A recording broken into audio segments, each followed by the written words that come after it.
Many of you are aware of the story so far concerning the next generation of patriarchs and matriarchs. Yaakov was born grasping his twin brother Esav's heel, and he grew up to steal his brother's birthright and blessing. Blessings in Scripture seem to have a pull for certain religious people, like the giving away of a large amount of money for a secular person. So let's look briefly at the concept of blessings before we get into this week's Parsha. What are these mysterious things that seem to give individuals the power to imbue and influence another person's life, whether for good or for bad? The word for blessing in Hebrew is braka, which means to draw down.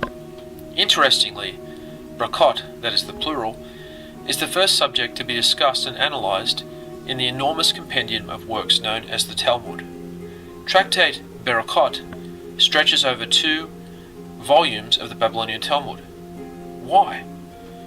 In essence, a blessing, which invariably begins and or ends with a formula, Vayishlach ata Adonai, which means blessed are you, our master, is an acknowledgement of Elohim as the creator of the phenomenon beheld, the source of the mitzvah, that is the commandment performed, or provider of the benefit enjoyed. So says the general introduction to the Talmud Bavli Tractate Berakot. It's an ability to draw down an empowerment directly from the Creator and have it manifest in a person's life. The most powerful blessings come at the end of a righteous person's life, as their merit has reached its maximum potential. Their ability to discern the divine will and draw down insight and influence the path of the loved one is very powerful. We see it with Yosef, as he blesses the progenitors of the 12 tribes, and we see it again with Moshe. In this week's Parsha of Vayishlach, Yaakov takes on the harrowing task of confronting his brother Esav after over 20 years of separation. Yaakov makes a conscious attempt to make reconciliation with his estranged brother, while their father Yitzhak still lives, knowing that Esav's love for his father will prevent him from doing any direct harm to him while he still lives. But early out his hopes are dashed, as word arrives that he is moving out to meet him with 400 men. By advancing with so many men, Esav can detach himself from the battle, saying that his men accidentally killed Yaakov.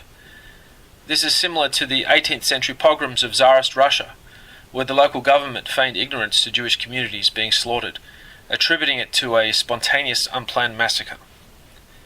These 400 men accompanying Esav weren't just any rabble. They were local Edomites, Horites, this region's earliest inhabitants, having the stature of giants. It is perhaps for this reason that Elohim grants Yaakov a dispatch of Malachim, angelic messengers on horseback heavily armed, in order to simultaneously impress Esav and terrify him. Word had gotten back to Yaakov that Esav had not changed. He was still a trapper of men, and his party was indeed arrayed for battle. This troubled Yaakov, feeling that perhaps he exhausted his blessings due to his preservation and provision during the 20 years under the wicked Lavan.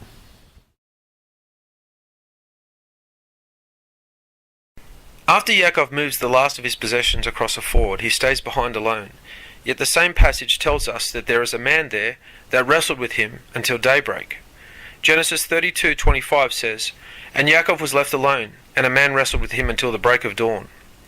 The majority of accepted authoritative Jewish commentary speculates that the stranger was Esav's guardian angel, while the majority of Christians and Messianics or Nazarene believers believe that he was the pre-incarnation of Messiah.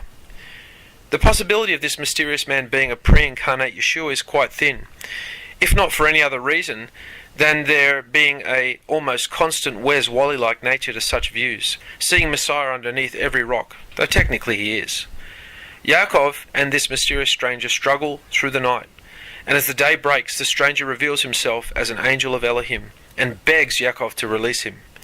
Can you see Messiah ever being in such a situation, begging to be released by a mere human being? In exchange for a blessing, Yaakov does so, and is told that from then on he shall be known as Yisrael, which means victory in the struggle between man and the divine. The more reasonable explanation is that this Malachim is Esav's guardian angel. Guardian angels are mentioned in Scripture, even in the Netzarim Ketuvim, the New Testament. Take for example Acts 12:15, when Rhoda, the servant of the Talmidim, the disciples, rushes in after she thinks she sees Kepha and tells the Talmidim, their response is, according to Acts 12:15, "Are you out of your mind?" they told her. When she kept insisting that it was so, they said, "It must be his angel."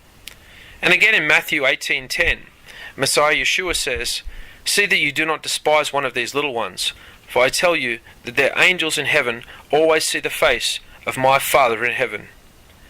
Why was Yaakov fighting this being and yet asking for a blessing? Well, he wasn't asking so much for a blessing, but rather a validation of the blessing that he took from Esav over 20 years earlier.